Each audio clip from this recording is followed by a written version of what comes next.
درود بر شما دوستان، به کانال ایبوم خوش اومدید. در این ویدیو آموزش میدیم، یک آموزش خیلی ساده که احتمالاً همگی با اون درگیر هستیم.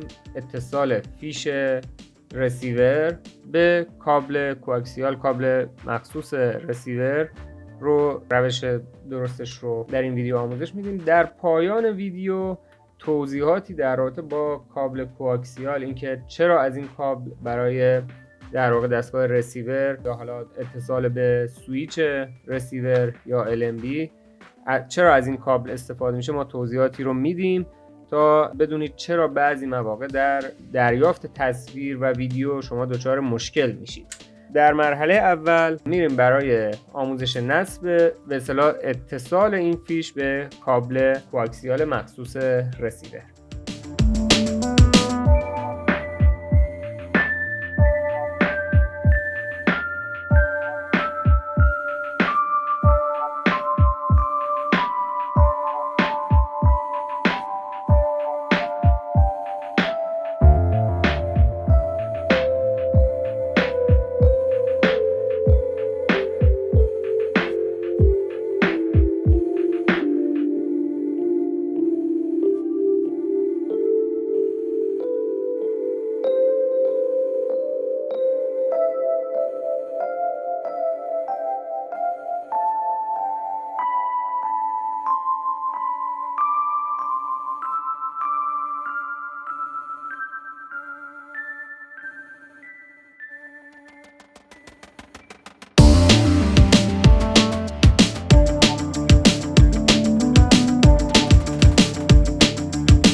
دوستان، این بود آموزش روش اتصال این فیش به کابل رسیور که ما اینجا از روکش حرارتی یا وارنیش استفاده کردیم که اولویت داره نسبت به چسب برق. شما از چسب برق هم میتونید استفاده کنید. کابل ها انواع مختلفی دارد. من در ادامه این ویدیو اگر با ما همراه باشید در رابطه با کابل کوآکسیال بیشتر توضیح میدم تا آشنایی پیدا کنید با این کابل و متوجه باشید که چرا ممکنه بعضی مواقع شما روی دستگاه رسیور ویدیو یا اون تصاویر رو به خوبی نبینید و دچار مشکل بشید. این فیش که همونطور که میبینید به سویچرها میتونه متصل بشه، سویچ رسیور، و یا اینکه از این سمت به در واقع ورودی LNB دستگاه رسیور متصل میشه، یا از سمت دیگه، سمت دیش، به خود LNB دستگاه رسیور میتونید متصلش کنید. بریم برای توضیح در رابطه با کابل های کوآکسیال و اینکه چطور کار میکنن، چه انواعی دارن و در واقع شما متوجه بشید که این کابل ها چه استفاده هایی بجز بحث رسیور دارن. کابل های کوآکسیال تقریبا از 4 بخش تشکیل شدن که من در این ویدیو سعی میکنم اونها رو توضیح بدم. شما یک لایه نهایی بیرونی رو میبینید. حالا اگر من بتونم این رو جدا کنم، این لایه رو، که پوشش یا حالا روکش عایق و پلاستیکی هست که معمولا استفاده میشه. این پوشش رو من جدا کردم، مشاهده کردین. بعد از اون ما یک پوشش شیلد یا بافته شده از یک رسانا رو میبینیم که حالا معمولا میتونه از فلز آلومینیوم یا مس باشه یا به اصطلاح مسوار باشه، یعنی روی اون این پوشش مس باشه و مغز این سیمهای بسیار نازک که به همدیگه بافته شدن میتونه آلومینیوم باشه که کاربری اصلی این بخش جلوگیری از به اصطلاح نفوذ نویزهای محیط اطراف کابل هست. این خیلی اهمیت داره و از اختلالات جلوگیری میکنه و نویزهای محیط اطراف رو از بین میبره. این هم پوشش مربوط به فویلش هست و در نهایت ما اینجا یک پوشش منعطف یعنی دارای انعطاف و نارسانا رو میبینیم که من این رو هم جدا میکنم و مشاهده میکنید که این پوشش منعطف و نارسانا این مغزی مسی که سیم خشک هست رو احاطه کرده. این کابل های متنوعی هستن از لحاظ قیمت، از لحاظ کیفیت.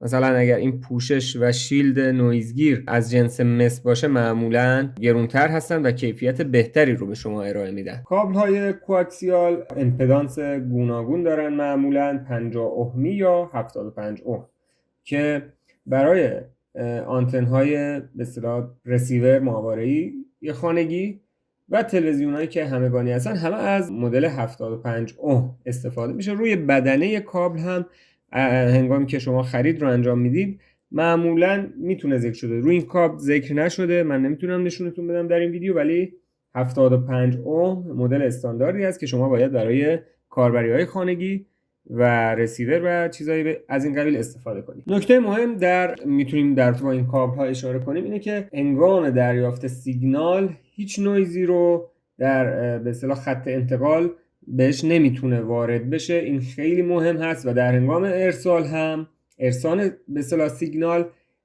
تشعشع یا تابشی هم توی طول کابل دیده نمیشه و کاملا شیلد شده هست و محافظت میشه از اون سیگنالی که داره ارسال یا دریافت میشه. نهایی این که ما به این کانکتورهای F میگن و معمولا در ایران از این کانکتور استفاده میشه و برای در واقع دستگاه‌های مختلف مورد استفاده قرار میگیره. پس ما در این ویدیو فقط به نحوه نصب و به اصطلاح همونطور که اینجا میبینید نصب و اتصال کانکتور F به کابل کوآکسیال پرداختیم. توضیح دیگه نمیمونه. امیدوارم این ویدیو کوتاه براتون مفید بوده باشه. سابسکرایب کنید، لایک کنید، ما به حمایت شما نیاز داریم. ممنون از شما. خدا نگهدار.